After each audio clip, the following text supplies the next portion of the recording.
spoken with Benjamin Netanyahu, and has the government been provided with any answer as to why these aid workers were targeted?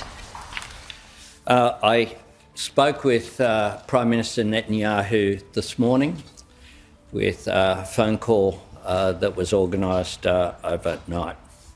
I expressed Australia's anger and concern at the death of Zomi Frankcom. Zomi was an Australian aid worker working for the World Central Kitchen, providing support for people who are suffering from tremendous deprivation in Gaza. This is someone who was volunteering overseas to provide aid through this charity.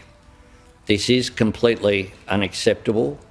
The Israeli government has accepted responsibility for this, and Prime Minister Netanyahu conveyed his condolences to the family of Zomi Frankcom and to Australia as a result of this tragedy.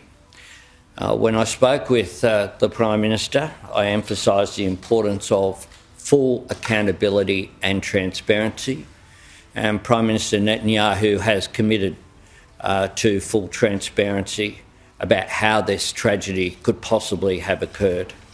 There is a need for a thorough investigation into what happened here, and Prime Minister Netanyahu committed to that.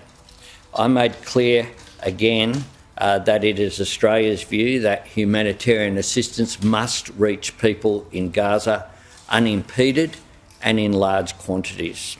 The Foreign Minister has also spoken to her Israeli counterpart.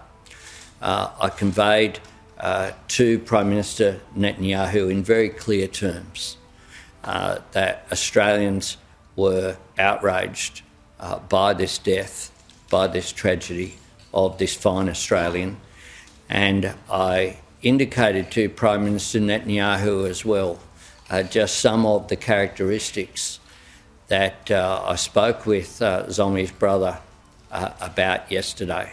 This is an Australian who we can all be proud of, someone who not only was in Gaza assisting people in need, but had in the past provided support for people in Bangladesh, in Pakistan, here in Australia after the bushfires. This was someone who was clearly committed to benefit her fellow humanity, and someone who is whose loss is very deeply felt by her family, but I think felt by Australians as well.